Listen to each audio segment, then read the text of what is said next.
તો મને ક્યારેક કોઈ પૂછે તમે ક્યાંના છો, તો ગુજરાતની વાત કરું, સાબરકાંઠાની વાત કરું, વિજયનગરની વાત કરું, તો લોકો પૂછે કે ક્યાં આવ્યું, તો મારે ફોલો ફોરેસ્ટનું નામનો સહારો લેવો પડે, આબુ રોડનું નામ લેવું પડે, કે પછી આપણે ઉદયપુરનું નામ લેવું પડે, ત્યારે લોકોને ખબર પડે કે આ એરિયાનું લોકેશન ક્યાં છે.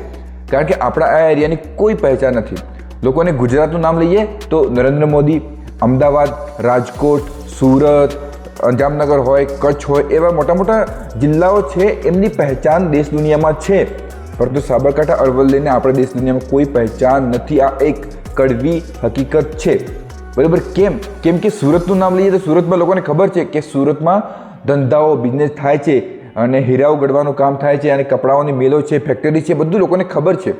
પરંતુ સાબરકાંઠાની કોઈ પહેચાન નથી, અરવલ્લીની કોઈ પહેચાન નથી. કારણ શું છે? કારણ આપણે બધાને ખબર છે કે આપણા એરિયામાં રાજકારણમાં કોઈ મોટું નામ નથી, તો પછી ફિલ્મ ઇન્ડસ્ટ્રીમાં કોઈ મોટું નામ નથી, કોઈ ક્રિએટર હોય એનું પણ મોટું નામ નથી, કોઈ ધંધો હોય, મોટો બિઝનેસ હોય, એવું કશું મોટું છે નથી.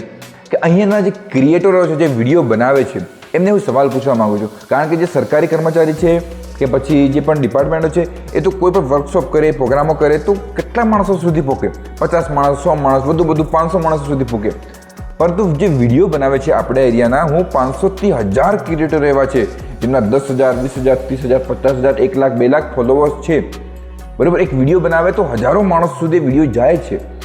તો આ જિમ્મેદારી આ ક્રિએટરોની છે. કારણ કે આજની તારીખમાં સોશિયલ મીડિયાનો પાવર છે.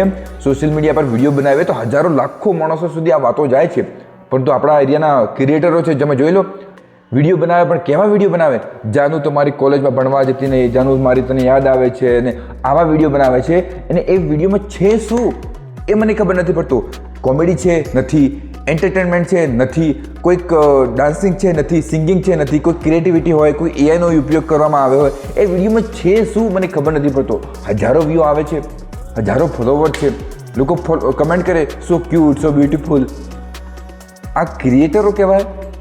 એ મને ખબર નથી. કારણ કે ક્રિએટર હોય તો એમાં કંઈક ડાન્સિંગ હોય, કોમેડી હોય, કંઈક એન્ટરટેનમેન્ટ હોય, કશુંક તો હોય ને. શું આપો છો લોકોને? હજારો માણસ તમને જોવે છે, તો પછી શું મેસેજ જાય? શું શીખે? શું એરિયાનો વિકાસ થાય? કશું નહીં, બસ ચાલે રહે એમને.